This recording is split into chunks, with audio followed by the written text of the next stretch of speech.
الانبیاء والمرسلین اما بعد فاعوذ باللہ من الشیطان الرجیم بسم اللہ الرحمن الرحیم الصلاۃ والسلام علیک یا رسول اللہ وعلی آلک واصحابک یا حبیب اللہ الصلاۃ والسلام علیک یا نبی اللہ وعلی آلک واصحابک یا نور اللہ۔ مدنی چینل کے ناظرین، ایک مرتبہ دارالفتاح اہل سنت کے براہ راست سلسلے میں ہم پھر حاضر ہیں، اور بدھ کو صبح ہونے والا یہ سلسلہ بالخصوص یو ایس اے کینیڈا کے ناظرین کے لیے اور بالعموم پاکستان اور دنیا بھر کے ناظرین کے لیے پیش کیا جاتا ہے۔ ایک موضوع پر ہم گفتگو کرتے ہیں ابتداءً، اور پھر اس کے بعد موضوع سے متعلق آپ کی کالز شامل سلسلہ کرتے ہیں، اور آپ موضوع سے ہٹ کر بھی اگر کوئی شرعی مسئلہ پوچھنا چاہتے ہیں تو آپ اپنی کالز ریکارڈ کروا سکتے ہیں، واٹس ایپ پر آڈیو ویڈیو میسیجز کر سکتے ہیں، اور ہمارے نمبر پر بھی آپ میسیجز کے ذریعے سے شامل ہو سکتے ہیں۔ انشاءاللہ عز و جل ممکنہ صورت کے اندر آپ کا سوال شامل سلسلہ کیا جائے گا۔ ابتداءً درود پاک کی فضیلت، چنانچہ نبی رحمت شفیع امت صلی اللہ تعالی علیہ وآلہ وسلم نے ارشاد فرمایا، بروز قیامت لوگوں میں سے میرے قریب تر وہ ہوگا جس نے دنیا میں مجھ پر زیادہ درود پاک پڑھے ہوں گے۔ صلو علی الحبیب صلی اللہ تعالی علی محمد صلی اللہ تعالی علیہ وآلہ وسلم۔ ہمارا موضوع پچھلے کئی سلسلوں سے تجارت اور اسلام جاری ہے۔ آج بھی اسی کے حوالے سے ہم گفتگو کا آغاز کرتے ہیں۔ شریعت مطہرہ کے اندر خرید و فروخت کے لیے ایک شرط یہ بھی ہے کہ جو بائع ہے، سیلر ہے، وہ جو چیز بیچ رہا ہے وہ چیز اس کی قدرت میں ہو، اس کو سپرد کرنا، کیونکہ جب چیز بیچ رہا ہے تو انڈرسٹوڈ سی بات ہے کہ وہ چیز وہ بائر کو جو ہے وہ دے گا، اس کے حوالے کرے گا، اس کے قبضے میں دے گا، تو خود بوقت بے، بوقت ایگریمنٹ، بوقت خرید و فروخت اس کے پاس وہ چیز موجود ہو، اور اگر اس کے پاس موجود نہیں ہے ان معنوں میں کہ اس کی ملکیت بھی ہے، اس کے قبضہ بھی ہے، تو اب ایک معاملہ یہ آ جاتا ہے کہ وہ چیز تو اس کے پاس موجود ہے اور قبضہ بھی ہے، اس حالت میں تو بالکل جائز ہے، اس میں حرج نہیں ہے، لیکن ایک یہ ہے کہ وہ چیز اس کے پاس ہی موجود نہیں ہے، اس کو اس کے اوپر قدرت بھی حاصل نہیں ہے، بلکہ بعض صورتوں کے اندر تو اس کو ملکیت بھی حاصل نہیں ہوتی، تو ایسی صورت کے اندر یہ بیچنا جائز نہیں ہوگا۔ مثال لے لیجئے کہ جناب جو تالاب میں مچھلیاں ہیں ان کی بے، ان کی خرید و فروخت، تو وہ چیز ابھی اس شخص کے قدرت میں نہیں ہے، ابھی یہ ان مچھلیوں کو پکڑ نہیں سکا کہ یہ سپرد کر سکے، کہ تو جب تک اس کو پکڑ نہیں لیتا اس وقت تک یہ بے درست نہیں ہوگی۔ یوں ہی وہ چیزیں جو سب کے لیے عام ہیں، جو سب کے لیے عام ہیں، مباح کہلاتی ہیں، جیسے عام پانی، دریا کا، کنویں کا، سمندر کا پانی، یا گھاس لے لیجئے کہ عام جو ہے وہ چراگاہ والی گھاس ہے، تو اب جب تک اس کو کاٹ کر جمع نہ کر لیا یا پانی کو سمندر سے، دریا سے، کنویں سے نکال کر اپنے برتن میں جمع نہیں کر لیا، تو اس سے پہلے اس کی خرید و فروخت کرنا یہ جائز نہیں ہے۔ تو پہلے اس چیز کو اپنے قبضے میں لائے گا، جب وہ چیز اس کی ملکیت میں ہی نہیں ہے، کیونکہ جو سمندر کا پانی ہر شخص اس سے انتفاع اٹھا سکتا ہے، حتیٰ کہ دریے کا پانی، کنویں کا پانی، اگرچہ کنواں اس شخص نے کھدوایا ہو، لیکن جب تک کنویں سے پانی نہیں نکال لیتا وہ اس کی ملکیت میں داخل نہیں ہوتا، جب تک پانی کنویں کے اندر ہے تو وہ پانی بہرحال سب کے لیے ہے، کوئی بھی اسے استعمال کر سکتا ہے، کہ یہ چیزیں مباح کہلاتی ہیں۔ یوں ہی سمندر کی مچھلیوں پر بات کیجیے کہ سمندر کی جو مچھلیاں ہیں تو جب تک کسی نے پکڑی نہیں تو وہ جس کی ہیں وہ اسی کی ہیں، یعنی جو اسے پکڑے گا وہ اس کی ہو جائیں گی،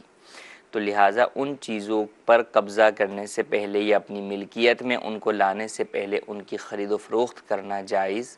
نہیں ہے۔ تو آج یہ بھی دیکھا جاتا ہے کہ کئی چیزیں جو ہماری ملکیت میں نہیں ہوتی انہیں بھی بیچا جاتا ہے، ان کا بھی سودا کر دیا جاتا ہے۔ اچھا، اب منع کیوں ہے؟ منع کی سمپل سی بات یہ ہے کہ اب اگر وہ چیز اس کی ملکیت میں نہیں آ سکی تو وہ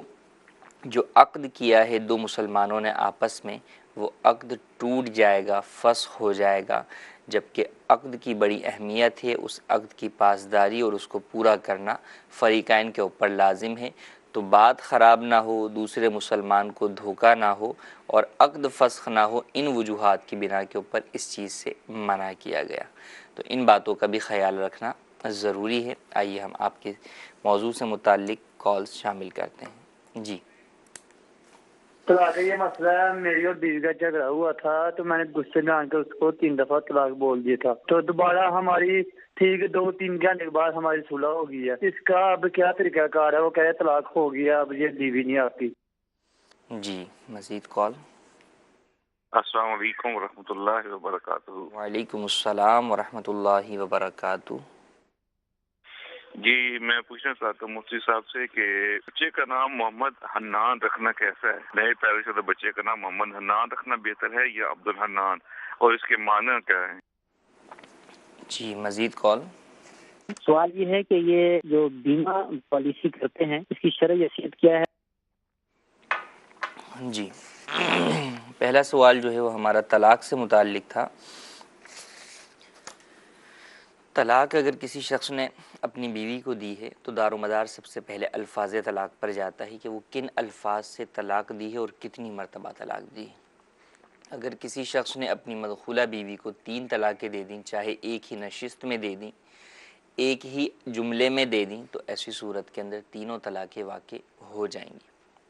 اور تینوں طلاقیں واقع ہو جائیں تو پھر صلح کافی نہیں ہوتی، کیونکہ تینوں طلاق کے بعد بیوی مکمل طور پر حرام ہو جاتی ہے اور بغیر تحلیل شرعی وہ پھر حلال نہیں ہوتی۔ تو لہٰذا ان صاحب جن کا مسئلہ ہے انہیں چاہیے کہ انہوں نے کیا الفاظ طلاق کہے، کتنی مرتبہ کہے، اس کے لیے دارالفتہ اہل سنت بالمشافہ ملاقات کریں یا دارالفتہ اہل سنت کے فون نمبرز پر رابطہ کریں۔ دوسرا ہمارا سوال، محمد حنان نام رکھنا کیسا؟ محمد حنان نام رکھنا جائز ہے، اور عبد الحنان نام بھی رکھا جا سکتا ہے کہ حنان اسماء حسنہ میں سے ہے، تو عبد الحنان یعنی حنان کا بندہ، یہ نام رکھنا بھی جو ہے وہ جائز ہے، اور محمد حنان نام رکھنا بھی جائز ہے، معنی اس کا رحمت اور شفقت کرنے والا۔ تیسرا سوال بیمہ پالیسی سے متعلق جو ہے وہ سوال ہے کہ بیمہ کروانا کیسا ہے؟ بیمہ کروانا ناجائز اور گناہ ہے، کیونکہ سود اور جوئے کا عنصر اس میں پایا جاتا ہے۔ اگر آپ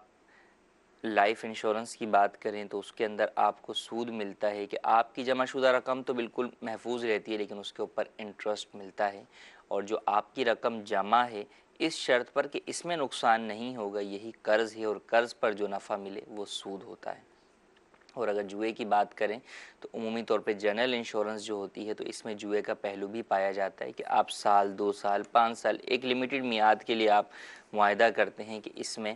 اگر میرے مال کو کوئی نقصان پہنچا تو بیمہ کمپنی بھرے گی، اور اگر نہیں پہنچا تو جو میں رقم جمع کروا رہا ہوں وہ رقم بیمہ کمپنی کی ہو جائے گی۔ تو ایسی صورت میں آپ جو رقم جمع کروا رہے ہوتے ہیں وہ ضائع ہو سکتی ہے، یا تو ضائع ہو سکتی ہے یا آپ کچھ پیسے لگا کر زیادہ نفع حاصل کر رہے ہوتے ہیں، یہی جوا کی تعریف ہے۔ اگر ہم موضوع سے متعلق دیکھیں تو بہت سارے کاروبار کے اندر فی زمانہ انشورنس بھی جو ہے وہ ایک کنڈیشن ہوتی ہے کہ جناب یہ چیز خریدنی تو ہے لیکن انشورنس کے ساتھ جو ہے وہ خریدی جائے گی۔ جیسے آپ قسطوں کے کاروبار کو لے لیں تو قسطوں کے کاروبار کے اندر گاڑیاں یا بڑی چیزیں جب سیل آؤٹ کی جاتی ہیں، قسطوں پر دی جاتی ہیں، انسٹالمنٹ پر دی جاتی ہیں، تو ان میں انشورنس کی شرط ہوتی ہے۔ سیلر اس بات کے تحفظ کو یقینی بناتا ہے کہ اگر یہ شخص ڈیفالٹر ہو جائے یا اس چیز کو نقصان ہو جائے، ایکسیڈنٹ ہو جائے یا اور کوئی معاملہ ہو جائے تو کم از کم میں اپنے پیسے ریکور کر سکوں، اس لیے وہ انشورنس کرواتا ہے، خود کرواتا ہے یا پھر مشتری کے اوپر، بائر کے اوپر اس چیز کو لازم قرار دیتا ہے۔ یوں ہی بیرون ملک سے سامان جو امپورٹ ایکسپورٹ جو ہے وہ کیا جاتا ہے اس کے اندر بھی انشورنس جو ہے وہ کیا جاتا ہے، تو انشورنس بہرحال ناجائز ہے، اس سے بچنا بے حد ضروری ہے۔ جی مزید کال۔ میرا سوال دارالفتہ اہل سنت میں یہ ہے کہ مجھے میری دکان کے باہر سڑک پر 10 روپے پڑے ہوئے ملے ہیں، تو میں نے ان کو کچھ دیر اپنے پاس رکھا ہے، کسی کے ہوگے تو وہ آ کر لے لے گا، لیکن کوئی لینے نہیں آیا، کسی نے نہیں پتہ کیا۔ پھر اس کو میں نے صدقہ باکس جو میری دکان پر مدنی احتیاط باکس رکھا ہوا ہے نفلی صدقات وغیرہ کے لیے، اس میں نے ڈال دیے ہیں۔ تو کیا یہ کرنا درست ہے یا نہیں؟ جی مزید کال۔ جی محسن خان اتاری بات کر رہا ہوں ہند کے راجستھان کے نمباڑا شہر سے۔ آپ کی بارگاہ میں سوال عرض تھا کہ قضائے عمری جتنی بھی ہماری ہیں تو کیا وہ کسی بھی سنت اور فرض سے پہلے ہی ادا کرنی ہوگی یا ان کے درمیان یا نماز فرض نمازوں کے بعد بھی ادا کیا جا سکتا ہے؟ برائے مہربانی اس پر تھوڑی روشنی ڈال دیجیے، جزاکم اللہ خیر۔ السلام۔ جی مزید کال۔ الطاف رضا خان ہند سے عرض کر رہا ہوں، دارالفتہ اہل سنت میں میرا یہ سوال ہے، نماز میں کپڑے فولڈ نہیں کرنا چاہیے، فولڈ کیے ہوئے کپڑے پر نماز نہیں ہوتی ہے، لیکن سردیوں میں ہم جو کپڑے پہنتے ہیں سوٹر وغیرہ تو یہ فولڈ ہوا ہوتا ہے، اس کے آستین بھی فولڈ ہوتے ہیں اور نیچے سے بھی فولڈ کیا ہوتا ہے، تو اس سے کیا نماز میں کوئی فرق ہوگا؟ جواب ارشاد فرما دیجیے۔ جی پہلا سوال ہمارے نقطے سے متعلق ہے کہ کوئی چیز پڑی ہوئی ملی، پیسے ملے، تو اب ایسی صورت کے اندر کیا کیا جائے؟ دیکھیں سب سے پہلے تو یہ کہ اس کا اعلان کیا جائے تاکہ اصل مالک تک پہنچایا جائے، اور کبھی بھی کوئی چیز اس طرح کی پڑی ہوئی اٹھائیں تو اس نیت سے ہرگز نہ اٹھائیں کہ میں اپنے لیے اٹھا رہا ہوں یا اپنے استعمال میں لاؤں گا یا مسجد میں ڈال دوں گا، یوں نہیں، نیت یہ ہو کہ مالک تک پہنچاؤں گا۔ اب آپ نے وہ چیز اٹھائی اور اس کا اعلان کیا، اعلان کرنے کے بعد کوئی مالک نہ آیا تو اتنے عرصے تک وہ چیز اپنے پاس سنبھال کے رکھیے کہ آپ کو غالب گمان ہو جائے کہ اب اس کا مالک اسے تلاش نہیں کرتا ہو۔ جب یہ غالب گمان ہو گیا تو اب اس کے بعد آپ اسے صدقہ کر سکتے ہیں، مسجد میں دے سکتے ہیں، مدرسے میں دے سکتے ہیں، کسی مستحق زکوٰۃ غریب مسلمان کو بھی دے سکتے ہیں۔ تو اب غالب گمان چھوٹی چیزوں کے بارے میں جلدی ہو جائے گا، 10 روپے کے بارے میں، 1 روپے کے بارے میں جلدی غالب گمان ہو جائے گا کہ اس کا مالک اسے تلاش نہیں کرتا ہوگا تو وہ جلدی صدقہ ہو جائے گا۔ کوئی بھاری چیز مل گئی، کسی کے سونے کی چوڑیاں پڑی ہوئی مل گئیں، سونے کی جھمکیاں پڑی ہوئی مل گئیں، تو اب اس کے بارے میں یہ گمان ہوگا کہ ایک بندے کی جب یہ گھومے تو کافی ایک عرصے تک جو ہے وہ انتظار کرتا ہے یا اس کی تلاش میں رہتا ہے۔ تو ان باتوں کا خیال رکھتے ہوئے اولاً اعلان ضروری ہے، اعلان نہ کیا اور ویسے ہی جو ہے وہ ڈال دیا، یہ درست نہیں ہے۔ تو پہلے اعلان کریں اور پھر اعلان کے بعد صدقہ کریں، اور پھر بھی یہ بات یاد رکھیں کہ صدقہ کرنے کے بعد اگر مالک آ گیا اور وہ تقاضا کرتا ہے کہ نہیں جناب مجھے تو میری چیز جو ہے وہ آپ دیں، تو پھر آپ کو بہرحال وہ چیز اسے دینی ہوگی، اور وہ صدقہ جو کیا وہ آپ کی جانب سے ہو جائے گا اور آپ کو اس کا ثواب ملے گا۔ دوسرا سوال ہمارا قضاء عمری سے متعلق ہے کہ قضاء عمری فرضوں سے پہلے ہی پڑھنا ضروری ہے یا سنت اور فرض کے درمیان ہی پڑھ سکتے ہیں، بعد میں نہیں پڑھ سکتے؟ تو دیکھیں ایسا نہیں ہے، قضاء عمری آپ نماز سے پہلے بھی پڑھ سکتے ہیں، نماز کے بعد بھی پڑھ سکتے ہیں، البتہ 3 مکروہ اوقات ہیں جن میں قضاء عمری پڑھنے کی اجازت نہیں ہے۔ نمبر 1 طلوع آفتاب سے لے کر 20 منٹ بعد تک کا جو مکروہ وقت ہے یہ۔ نمبر 2 ظہوہ کبریٰ کا وقت جسے عوام زوال کا وقت کہتے ہیں، اور نمبر 3 غروب آفتاب سے 20 منٹ پہلے سے لے کے غروب آفتاب تک۔ ان 3 اوقات کے اندر قضاء عمری بھی پڑھنا جائز نہیں ہے، باقی آپ کسی بھی وقت پڑھ سکتے ہیں۔ ہاں فرضوں کے بعد جو 2 سنتیں ہیں تو وہ 2 سنتیں پہلے پڑھیں، ان کے درمیان میں قضاء عمری نہ پڑھیں کہ وہ سنتوں کے اندر گیپ آ جائے گا، تو آپ فرضوں کے بعد اس وقت کی جو سنتیں ہیں وہ پڑھ لیں، پھر اس کے بعد اپنی قضاء عمری کی نماز ادا کر سکتے ہیں۔ تیسرا سوال ہمارا نماز میں کپڑے فولڈ کرنا یا کپڑے فولڈ کر کے نماز پڑھنا کا کیا حکم ہے؟ کپڑے فولڈ کر کے نماز پڑھنا مکروہ تحریمی ہے۔ نبی کریم صلی اللہ تعالیٰ علیہ وآلہ وسلم کی حدیث مبارکہ ہے، ارشاد فرمایا امرت ان اسجد علی 7 اعظم ولا اکف الشعر والثوب، کہ مجھے حکم دیا گیا کہ میں 7 ہڈیوں پر سجدہ کروں اور بالوں اور کپڑوں کو نہ موڑوں۔ تو کپڑے فولڈ کر کے نماز پڑھنا مکروہ تحریمی ہے، اور اگر اس حال میں نماز پڑھ لی تو وہ نماز واجب الاعادہ ہوگی۔ البتہ سردیوں کے اندر آپ واسکٹ جو ہے وہ سویٹر جو ہے وہ فولڈ کر کے جو ہے پہنتے ہیں، تو اس میں علماء نے یہ بیان فرمایا کہ اگر کپڑے فولڈ کرنے کا وہ طریقہ اختیار کیا گیا ہے کہ اس چیز کے پہننے کا عادتاً طریقہ ہی اسی طرح فولڈ کر کے، جیسے آپ ڈبل جو کالر ہوتے ہیں وہ فولڈ کر ہی جو ہے وہ استعمال ہوتا ہے. اسی طریقے سے جو سویٹر ہے سردیوں میں تو اس کے نیچے والی پٹی جو ہے وہ فولڈ کر کے ہی استعمال ہوتی. عادتاً اس سویٹر کو پہننے کا طریقہ کار ہی وہی ہے. تو یہ اس مکروہ تحریمی والی صورت میں داخل نہیں ہوگا. اس طرح اگر نماز پڑھی تو نماز ہو جائے گی. ہاں اس کے علاوہ آپ نے نماز پڑھی کہ جس طریقے سے عرفاً عادتاً وہ لباس نہیں پہنا جاتا اور اس حالت کے اندر اگر نماز پڑھی تو وہ نماز بہرحال مکروہ تحریمی ہوگی. لیکن جو سویٹر والی مثال انہوں نے بیان کی تو سویٹر اگر نیچے سے عرفاً جتنا موڑا جاتا ہے وہ موڑ کر نماز پڑھی ہے تو نماز ہو جائے گی, اس میں کراہت نہیں ہوگی. کچھ میسیجز بھی ہم شامل کرتے ہیں. ایک سوال یہ ہے کہ سید زادی کا نکاح غیر سید سے ہو سکتا ہے یا نہیں ہو سکتا. دیکھیں سید زادی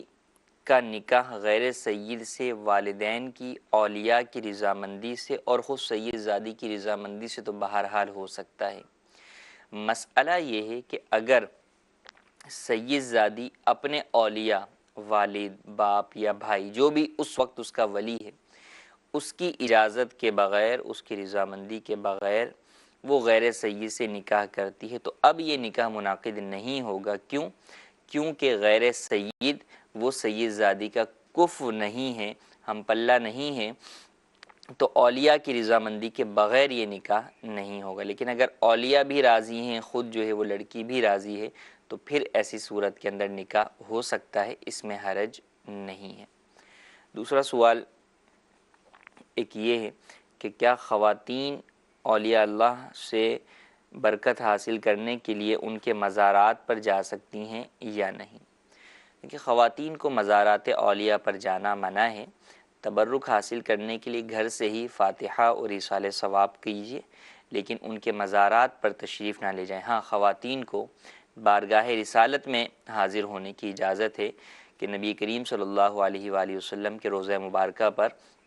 باادب طریقے سے حاضر ہوں گی اور وہاں پر حاضری دیں گی. بقیہ اس کے علاوہ دیگر مزارات پر جانا منع ہے.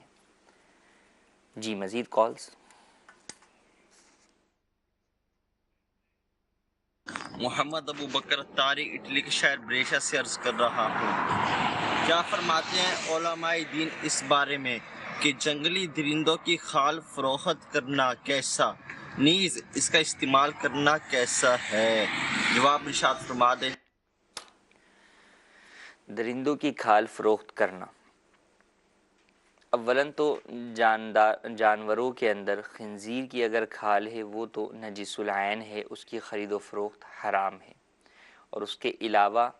حلال جانور ہوں یا حرام جانور اگر مردار ہیں اور مردار کی کھال ہے تو اس کی خرید و فروخت کی بھی اجازت نہیں ہے, کیونکہ مردار جو ہے وہ مال نہیں ہے. ہاں اگر خرید و فروخت کے اس پہلو پر آ جاتے ہیں کہ جب وہ کھال دباغت ہو گئی, یعنی قابل استعمال والی صورت کے اندر وہ آ گئی, جو اس پر جو بھی رطوبتیں تھیں یا اس پہ چربی وغیرہ لگی تھی وہ سب جو ہے وہ ختم ہو گئی, جس کو آپ لیدر شیپ میں کہتے ہیں کہ وہ لیدر شیپ میں آ گئی کہ اب اس کی جیکٹ بن سکتی ہے, دیگر چیزیں بن سکتی ہیں. اس صورتحال کے اندر اگر اس کا کوئی کاروبار کر رہا ہے, اس کی ٹریڈنگ کر رہا ہے تو وہ جائز ہے, اس میں شرعاً کوئی حرج نہیں ہے. لیکن اس صورت میں بھی خنزیر کی کھال کی اجازت نہیں ہے, بقیہ کی کھال کی اجازت ہوگی. دباغت کے بعد اس کی خرید و فروخت جائز ہوگی. درندوں کی کھالوں کا بھی یہی حکم ہوگا کہ دباغت کے بعد ان کی خرید و فروخت جائز ہے. جی مزید کال. میرا نام ذوالفقار علی صدیقی اتاری. مسئلہ یہ ہے کہ ہم نے ایک پالیسی رکھی تھی, ابھی وہ وائنڈ اپ کرنا چاہتے ہیں, تو اس کی جو اوپر والے جو پیسے ملیں گے کیا وہ لے کر کسی غریب مستحکم دے دیں یا ان سے لے ہی نہیں, صرف اپنے پیسے لے لیں؟ جی مزید کال. میرا سوال یہ ہے سر کہ میں کسی کے پاس نوکری پہ جا رہا ہوں, مقصد کہ میں مزدور آدمی ہوں, وہ میرے سے ایک ہفتہ کام کروا لیتا ہے, پھر ایک ہفتے کا جو معاوضہ ہے وہ جب آگے والا اس کا کام آئے گا تو پھر وہ آگے جب کام نکلے گا تو پھر اس کا مجھے معاوضہ دے گا. مجھے ایک ہفتہ میں نے اس کا کام کیا تو وہ ایک ہفتے میں وہ میرا معاوضہ مجھے نہیں دے گا, جب آگے کام آئے گا تو پھر دے گا. تو اس کا کیا ہے کہ بھئی میں اسے اسی وقت معاوضہ دے سکتا ہوں یا جب آگے کام آئے گا اس وقت لوں؟ جی مزید کال. مفتی صاحب کی خدمت میں آج یہ سوال یہ ہے، میں 7 سال سے ملیشیا میں کچھ قرضے کے معاملات میں رکا ہوا تھا، تو 7 سال سے میں نہیں گیا، تو جو نکاح کے معاملات ہوتے ہیں وہ کہتے ہیں کہ جیسے نکاح ٹوٹ گیا، ایسے کوئی معاملات ہیں؟ اس کا جواب عطا فرما دیں۔ جی، پہلا سوال پالیسی ختم کروانے سے متعلق کیا کہ بیمہ پالیسی ختم کروانا۔ یہاں ہم دیگر تمام ناظرین کو بھی دعوت دیں گے کہ اگر آپ میں سے بھی کسی نے بیمہ پالیسی لی ہوئی ہے تو اللہ عز و جل کی بارگاہ میں سچی توبہ کریں اور فوری طور پر اس کو ختم کروائیں۔ اب ختم کروانے کی صورت کے اندر اگر آپ نے جتنے پیسے جمع کروائے تھے اتنے ہی ملتے ہیں تو وہ تو آپ کے ہی پیسے ہیں، آپ کے لیے لینا جائز ہے، اور اگر اس کے اوپر اضافی پیسے ملتے ہیں تو اس کا شرعی حکم یہ ہے کہ وہ لے کر آپ شرعی فقیر مستحق کے زکوٰۃ کو صدقہ کر دیں، اور ثواب کی نیت اس صدقے میں نہ کریں، کیونکہ یہ سود ہے تو لہٰذا اس میں ثواب کی نیت ہرگز نہ کی جائے، بلکہ ثواب کی نیت کیے بغیر صدقہ کر دیں اور اللہ عز و جل کی بارگاہ میں سچی توبہ بھی کریں تو انشاءاللہ عز و جل اللہ تبارک و تعالیٰ کی ذات سے امید ہے کہ وہ معاف فرما دے گا۔ دوسرا سوال کہ معاوضہ کسی بھی کام کا اس چیز کے اوپر طے ہے کہ اگلا کام ملے گا تو تمہیں پچھلے کام کا معاوضہ دیا جائے گا۔ دیکھیں اس میں دو صورتیں ہیں، ایک تو یہ کہ پتہ ہے کہ ہفتے کے بعد معاوضہ ملے گا، کام تو تم ابھی کر رہے ہو لیکن اس کا معاوضہ 1 ہفتے کے بعد ملے گا، تو یہ تو عموماً ہوتا ہی ہے کہ عموماً تنخواہیں یا تو ہفتے پر ہوتی ہیں یا مہینے پر ہوتی ہیں، روزانہ ڈیلی ویجز کی بنیاد پر بھی ہوتی ہیں، لیکن بہرحال مہینے کی یا ہفتے کی ہونا یہ بھی بہت عام ہے۔ تو اس کے اندر کسی نے کام تو جو ہے وہ پہلے ہفتے میں کیا ہے لیکن پتہ ہے کہ تنخواہ جو ہے وہ ماہ پورا ہونے پر ہی ملے گی، تو اس میں کوئی حرج نہیں ہے۔ لیکن اگر اس طرح جہالت ہے کہ کام آئے گا تو ملے گی، نہیں آئے گا تو نہیں ملے گی، اب وہ کام کب تک آئے، کبھی کام جو ہے وہ 2 مہینے ہی نہیں آیا، تو اب ایسی صورت کے اندر جو مزدور ہے یا جو اجیر ہے اس کی اجرت جو ہے وہ رکی ہوئی ہے، یہ ایسا کرنا ہرگز جائز نہیں ہے، ایک تو جہالت کی وجہ سے اور دوسرا ظلم کے اعتبار سے بھی، کہ حدیث پاک میں فرمایا گیا کہ مزدور کا پسینہ خشک ہونے سے پہلے اس کی مزدوری ادا کر دی جائے، تو یا تو آپس میں باہمی رضامندی سے طے ہو کہ بھئی فلاں تاریخ پر دے دی جائے گی، لیکن اگر یوں جہالت ہے کہ جب مال آئے گا اور اس مال کب آئے گا یہ معلوم نہیں ہے، یا کبھی جلدی بھی آ جاتا ہے اور کبھی سیزن آف ہوتا ہے، تو سیزن آف ہونے کی صورت میں 2 3 مہینے مال نہیں آتا، تو اب ایسی صورت میں اس کی مزدوری روکنا یا اس بنیاد پر ہی جو ہے وہ ایگریمنٹ کرنا یہ درست نہیں ہوگا۔ چاہے 3 مہینے بعد بھی اگر دینی ہے آپ کو سیلری تو اس کو فکس کرنا ہوگا کہ بھئی اس دفعہ کی جو اجرت ہے یہ 2 ماہ کے بعد دی جائے گی یا 3 ماہ کے بعد دی جائے گی۔ اگر اس کے اوپر مزدور راضی ہو جاتا ہے تو اس میں حرج نہیں ہے، لیکن اگر جہالت ہوگی کہ جب مال آئے گا اور واللہ علم کہ وہ مال کب آئے گا، تو ایسی صورت میں اس کنڈیشن کے اوپر رکھنے کی اجازت نہیں ہے۔ تیسرا سوال ہے کہ ملیشیا میں 8 سال سے ہیں تو اور نکاح ہوا ہے، تو کسی نے یہ بتایا کہ کیا نکاح ختم ہو گیا اتنے عرصے دور رہنے سے؟ فقط میاں بیوی کے دور رہنے کی وجہ سے نکاح ختم نہیں ہوتا، ہاں البتہ نکاح کے اپنے حقوق ہیں جس اعتبار سے کم از کم 4 ماہ میں 1 مرتبہ جو ہے وہ شوہر کو بیوی کے پاس آنا ضروری ہے۔ ہاں اس سے زیادہ عرصہ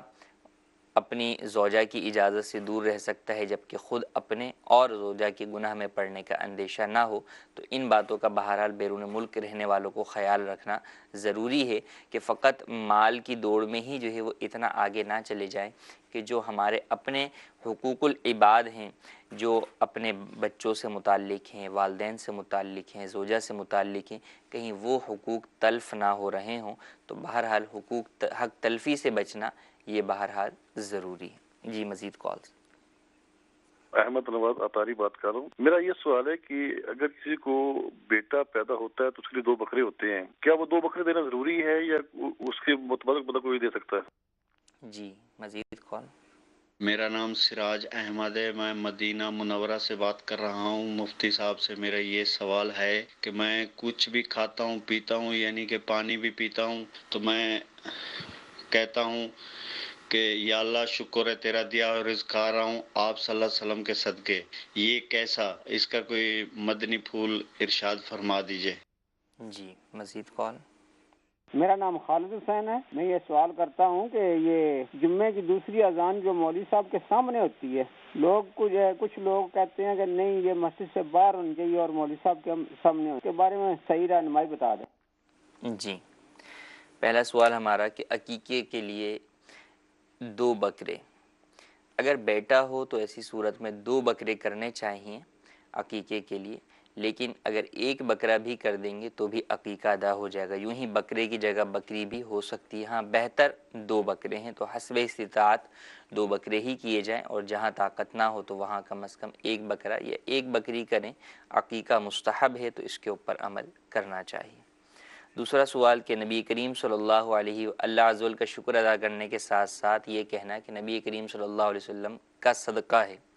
تو ایسا کہنا بالکل جائز ہے، اور اس میں کوئی انکار کی بات بھی نہیں ہے، اور اس میں کوئی ایسی بات نہیں ہے کہ جس سے انکار کیا جا سکے۔ خود حدیث مبارکہ ہے کہ انما اللہ یعطی و انا قاسم، اس طرح کے حدیث مبارکہ کے الفاظ ہیں کہ مفہوم یہ ہے کہ اللہ تبارک و تعالی عطا فرماتا ہے اور میں تقسیم کرتا ہوں۔ تو نبی کریم صلی اللہ علیہ وآلہ وسلم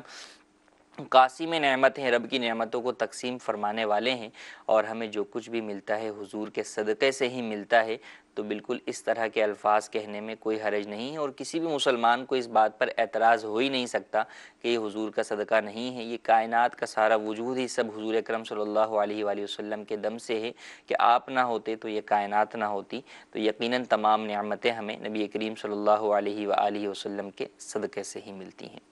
تیسرا سوال جمعہ کی اذان ثانی سے متعلق انہوں نے کیا کہ جمعہ کی اذان ثانی کہاں کہی جائے۔ جمعہ کی اذان ثانی امام کے سامنے، خطیب کے سامنے تو ہو یہاں تک تو ٹھیک ہے، لیکن مسجد کے اندر ہو یہ درست نہیں ہے۔ سنت یہی ہے کہ مسجد سے باہر ہو۔ اب اگر امام کے سامنے کی کوئی جگہ ایسی ہے جو مسجد سے باہر کی ہے تو وہاں دیا جائے، اور اگر ایسا ہے کہ امام کے سامنے کوئی جگہ ایسی نہیں جو مسجد سے باہر کی ہے، یعنی فنائے مسجد،